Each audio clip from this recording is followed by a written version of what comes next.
Assalamualaikum warahmatullahi wabarakatuh. Kita jumpa lagi teman-teman di mata kuliah probabilitas dan statistik. Kali ini kita akan mempelajari mengenai momen kemiringan dan juga kurtosis. Kita mulai dengan mempelajari momen.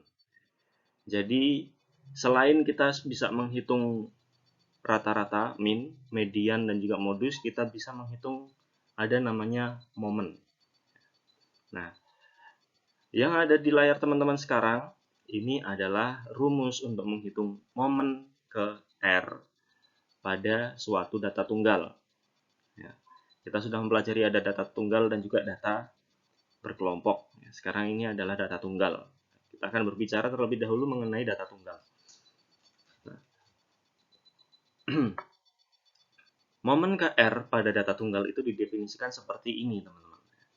Jadi kita notasikan dengan X bar pangkat R.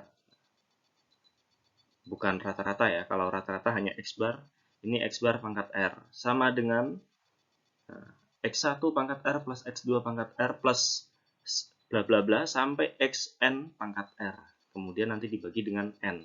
X1 sampai Xn ini adalah datanya ya teman-teman. Ini X1, X2, X3 sampai Xn. Ini adalah datanya. N ini adalah jumlah dari datanya. Nah, sehingga kita bisa sederhanakan rumus ini sebagai sigma X pangkat R dibagi dengan N. Ini. Sigma X pangkat R dibagi N. Ini rumus untuk menghitung momen ke R di suatu data tunggal. Untuk suatu data tunggal. Berikutnya, jika rumus tadi R-nya kita isikan dengan 1 atau kita menghitung momen pertama pada suatu data tunggal, itu sama dengan kita menghitung nilai rata-ratanya. Ingat, kalau kita menghitung momen pertama pada suatu data tunggal, itu sama dengan kita menghitung rata-rata atau min. Karena otomatis tadi yang pangkat-pangkat tadi itu akan menjadi pangkat 1 semuanya. X1 pangkat 1 plus X2 pangkat 1 plus X3 pangkat 1 sampai Xn pangkat 1. Kan sama dengan seperti kita menghitung rata-rata ya, seperti ini. X bar sama dengan sigma X dibagi N. Jadi ini momen pertama pada suatu data tunggal. Ya, sama dengan rata-ratanya. Tapi untuk momen kedua, ketiga, keempat otomatis berbeda. Bukan lagi rata-rata dari suatu data tunggal. Berikutnya, selain ada istilah momen ke R, kita masuk lebih jauh, ada istilah namanya momen ke R di sekitar rata-rata. Momen ke R di sekitar rata-rata. Nah, pada momen ke R di sekitar rata-rata, notasinya bukan lagi X bar R, melainkan jadi MR. Ini adalah notasi untuk momen ke R di sekitar rata-rata. Cara menghitungnya bagaimana? Ya, seperti yang ada di layar teman-teman. Ya, jadi data pertama nanti kita kurangi dengan rata-rata, kemudian kita pangkatkan dengan R, ditambah data kedua dikurangi rata-rata, dipangkatkan dengan R. Hal seperti ini kita lakukan terus, tambah lagi sampai Xn dikurangi rata-rata, pangkat dengan R. Ya. Kemudian terakhir kita bagi dengan N. Secara sederhana kita bisa tuliskan sebagai seperti ini ya. Sigma X min X bar pangkat R dibagi dengan N. Ingat X1, X2 sampai Xn ini adalah datanya. X di sini mewakili data. Kalau X bar di sini mewakili rata-ratanya. Atau kita bisa tuliskan juga bahwa momen di sekitar rata-rata, momen ke R di sekitar rata-rata itu sama dengan X min X bar dibarkan. Jadi rata-rata lagi. Nah, ini nanti teman-teman bisa buktikan, bisa dicoba buktikan. Kalau R-nya sama dengan 1, apakah benar? Ya, M1-nya sama dengan 0. Ya, jadi nanti di sini R-nya jadi 1 semua. Ini 1, ini 1, ini 1. Ya. Apakah benar ini jadi M1-nya adalah 0? Dan kalau R-nya sama dengan 2, maka M2-nya itu sama dengan varians. Coba nanti dibuktikan sendiri ya, secara mandiri. Silakan. Berikutnya, kalau barusan kita mempelajari ada momen ke R di sekitar rata-rata, ini ada lagi momen ke R di sekitar titik asal A. Jadi di suatu titik. momen KR di suatu titik A. Nah, perbedaannya hanya tadi nilai X bar tadi, notasi X bar tadi kita ganti dengan A. A ini merepresentasikan titik manapun yang didefinisikan dalam suatu soal, ya, atau yang akan kita cari. Sehingga nanti rumusnya menjadi seperti ini, X min A dibarkan. Jika A sama dengan 0, maka momen KR di sekitar titik asal A akan menjadi momen KR. Nih, kalau A-nya sama dengan 0, jadi ini jadi 0, 0, 0, 0, 0, otomatis momen KR di sekitar titik A itu akan menjadi momen KR. Momen di sekitar titik A itu sama dengan momen KR. Atau kita bisa sebut MR aksen ya ini ya, untuk momen KR di sekitar titik A. MR aksen itu sama dengan X bar pangkat R. Ya, kalau A-nya sama dengan 0. Sehingga momen KR sering disebut momen KR di sekitar 0. Ini untuk momen pada data tunggal ya teman-teman. Momen pada data tunggal. Ingat tadi ada 3 istilah. Pertama momen KR, kemudian momen KR di sekitar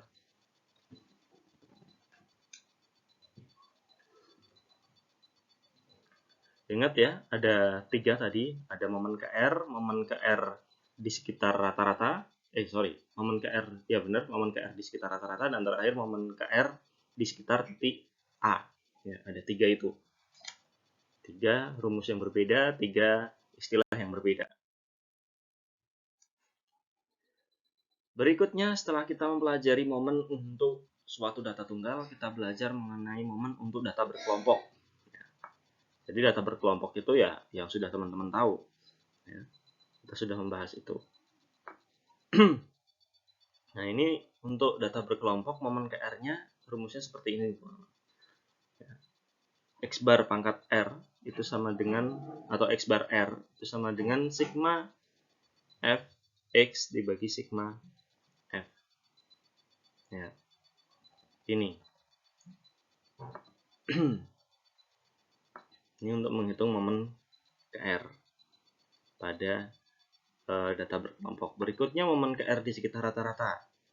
M pangkat R, MR sama dengan ini ya teman-teman, F kali X1 min X bar dipangkatkan R tambah F2 kali X2 min X bar dipangkatkan R, seterusnya ditambahkan Fn kali Xn min X bar dipangkatkan R, dibagi dengan total dari F-nya, ya, sigma F. Atau bisa kita tulis sigma F dikalikan dengan X min X bar pangkat R dibagi dengan sigma F. Seperti yang ada di sini. Itu untuk menghitung momen KR di sekitar rata-rata. Berikutnya ada momen KR di sekitar titik tertentu atau titik A, MR aksen. Nah, hampir sama dengan tadi ya, bedanya hanya ada F di sini. Sigma F kali X min A pangkat R dibagi dengan sigma F. Ini untuk suatu data berkelompok, ya, perhitungan data berkelompok. Dari M aksen R, harga-harga MR dapat ditentukan berdasarkan hubungan. Jadi ini ada hubungan-hubungan tertentu. M2 itu momen di sekitar rata-rata kedua, momen kedua di sekitar rata-rata sama dengan momen kedua di sekitar titik A dikurangi momen ke-1 di sekitar titik A dikuadratkan. Jadi seperti itu. Ini juga momen ketiga di sekitar rata-rata itu sama dengan seperti ini. Momen keempat di sekitar rata-rata sama dengan seperti ini. Ini teman-teman bisa coba buktikan apakah benar atau enggak. Silahkan dibuktikan secara mandiri. Berikutnya, untuk lebih mendalami mengenai apa yang sudah kita bahas, kita coba langsung ke contoh. Nah, yang ada di layar teman-teman ini adalah contoh pada suatu data berkelompok. Kita akan coba menghitung momen kedua dan juga ketiga di sekitar rata-rata pada data berkelompok. Ini ada tabel 5.1, distribusi frekuensi nilai akhir. Ini ada nilai dari rentangnya dari 50 sampai 99 ya. Ini frekuensinya, totalnya semuanya ada 80. Frekuensinya ada 80. Datanya ada 80. Nah, kita coba hitung momen kedua dan juga momen ketiga pada data distribusi frekuensi ini. Nah, yang perlu diingat teman-teman juga harus paham dan juga hafal dan juga paham rumus yang akan digunakan. Ingat, yang akan kita hitung di sini adalah momen kedua dan ketiga di sekitar rata. Maka rumus yang kita gunakan itu adalah rumus MR. R-nya kita ganti dengan nilai R-nya. Kalau di sini R-nya berarti 2 dan juga 3. Karena momen kedua dan momen ketiga. Sehingga kita bisa tuliskan semuanya dalam tabel, bentuk tabel seperti ini, teman-teman. Tadi kita sudah punya kolom nilai dan juga frekuensinya. Nilai dan juga frekuensi. Nah, kita coba ingat lagi rumusnya apa sih? Rumus untuk menghitung momen kedua di sekitar rata-rata dan juga momen ketiga di sekitar rata-rata itu seperti apa? Nah, jadi rumusnya seperti ini ya teman-teman. Ada sigma F dikali X min X bar dibagi dengan sigma F. Untuk momen kedua di sekitar rata-rata berarti R-nya jadi 2 sehingga ini kuadrat. Kalau untuk momen ketiga, untuk momen ketiga 2 ini jadi 3, jadi pangkat 3. X min X bar pangkat 3. Sehingga kita bisa coba menghitung semuanya sekarang karena udah punya rumusnya. Ingat seperti di pertemuan-pertemuan sebelumnya, untuk menghitung sesuatu, menghitung sesuatu yang kita inginkan ya. Kalau di sini berarti kita akan menghitung momen kedua dan juga momen ketiga di sekitar rata-rata. Maka kita harus cek dulu semua komponennya apakah kita sudah punya atau belum. Ya, itu dulu. Kalau belum punya otomatis kita harus cari. Kita lihat dulu F.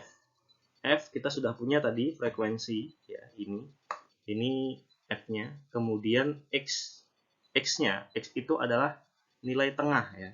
Kita coba ingat-ingat lagi bahwa X itu adalah nilai tengah pada suatu data berkelompok. Sehingga kita harus mencari nilai tengahnya. 50 sampai 54 kita tuliskan di sini. Markah atau tanda kelas atau titik tengahnya itu adalah 52. Di 55 sampai 59 titik tengahnya 57. Ya, seperti itu terus kita cari sampai rentang kelas yang terakhir 95 sampai 99 nilai tengahnya adalah 97. Ya. Jadi kita sudah punya semua nilai tengahnya. X-nya kita sekarang udah punya. Nah, berikutnya X bar. Apakah kita sudah punya X bar? X bar itu rata-rata. Ya. Otomatis kita sudah pasti belum punya. Ya. Nah, kita kembali coba hitung X bar. Untuk menghitung X bar, kita akan butuh sigma F kali X dibagi dengan sigma F. Ya, itu rumus untuk menghitung rata-rata. Otomatis kita coba hitung F kali X-nya di sini. Kita buat satu kolom F kali X. Ya, kita isikan dengan 1 kali 52, 2 kali 57, 11 kali 62. Hasilnya kita tulis di sini. 10 kali 67, 670. Semua tadi kita totalkan. Hasilnya adalah 6030. Ini sigma F X dibagi dengan sigma F. Berarti 6030 kita bagi dengan 80. Ya. Nanti kita dapat hasilnya adalah X bar-nya itu. Nilai rata-rata. Ini kita sudah pernah menghitung di pertemuan yang lalu. Coba teman-teman bisa cek lagi. Atau kalau mau dikalkulasi lagi ya silahkan dihitung lagi. 6030 dibagi 80. Ya. Itu adalah X bar-nya. Sekarang kita udah punya X bar. X-nya kita udah punya, X bar-nya kita udah punya, F-nya kita udah punya. Tinggal kita masukkan semua nilai-nilainya. Ya. Nah, untuk momen kedua, kita bisa hitung sigma F kali X min X bar. Sekarang kita hitung X min X bar-nya dulu. 52 dikurangi 52 dikurangi X bar-nya berapa? Kemudian dikuadratkan lalu dikalikan F. Ditambah lagi 57 dikurangi X bar-nya berapa? Dikalikan 2, dikuadratkan kemudian dikalikan 2. Ya, seperti itu terus semuanya. 62 dikurangi X bar dikuadratkan dikalikan dengan F. Nanti kita akan dapat nilainya dari perhitungan Ini semua adalah 8.538,75 dibagi dengan sigma F-nya adalah 80.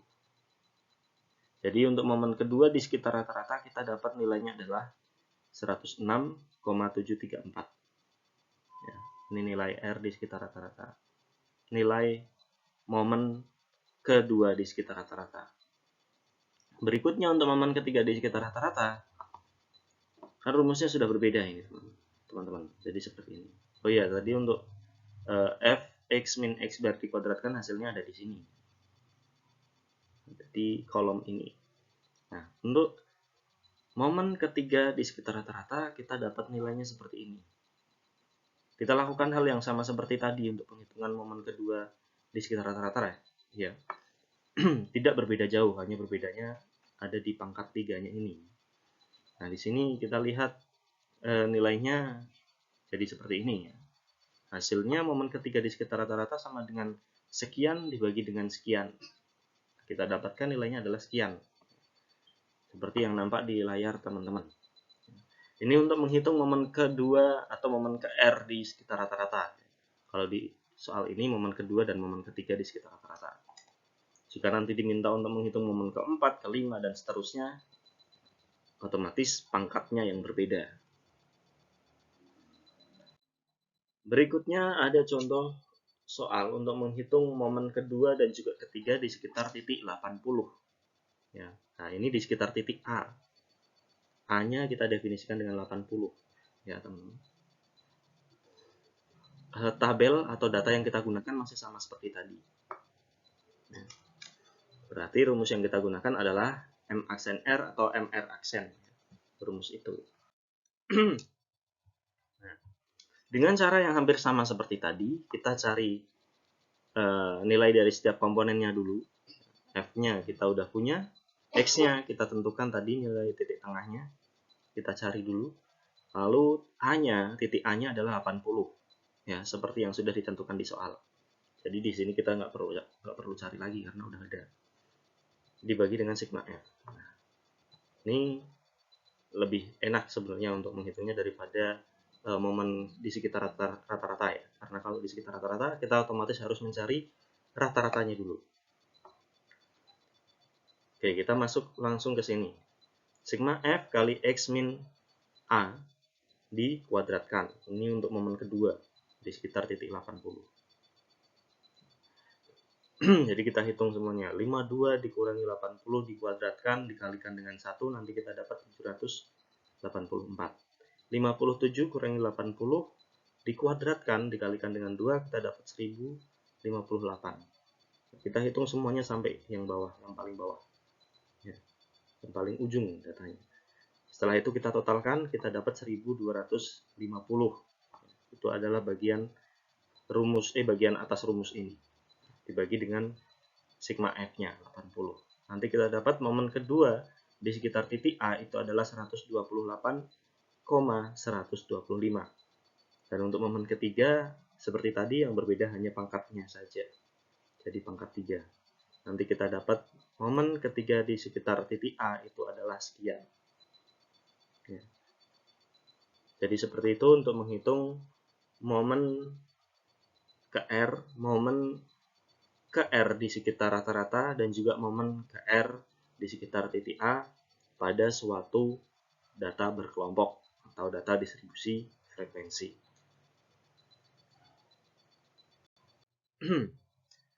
Berikutnya ada istilah namanya kemiringan atau skewness. Skewness atau kemiringan merupakan derajat ketidaksimetrian atau kejauhan dari simetri dari suatu distribusi. Jika kurva distribusi mempunyai ekor yang lebih panjang ke kanan, yang seperti nampak di layar teman-teman ini disebut miring ke kanan atau kemiringan positif. Nah, ini jadi ada 3 jenis kemiringan, teman-teman. Ya, ini yang pertama, kurva positif. Ya, ada 3 jenis. Ini yang pertama, kurva positif. Untuk kurva positif, titik ini adalah titik modusnya, modus dari datanya.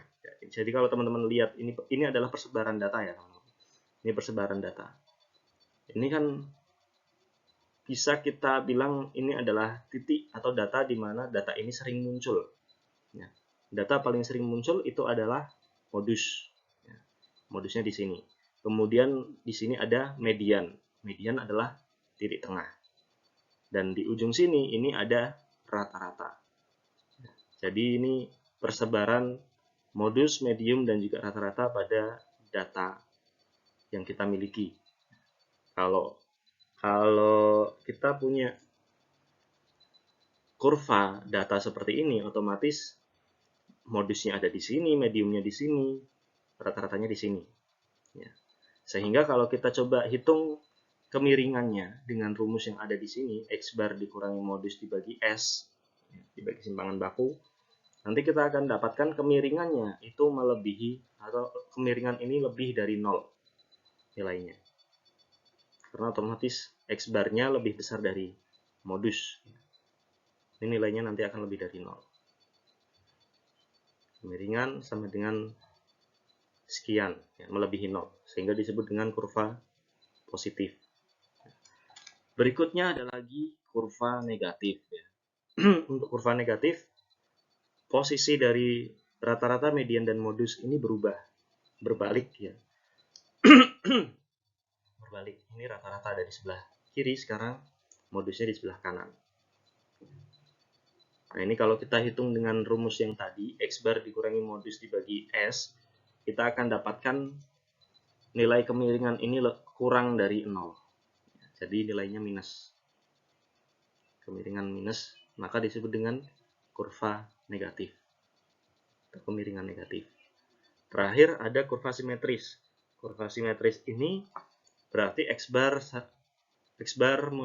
rata-rata, modus, dan juga mediumnya itu di titik yang sama.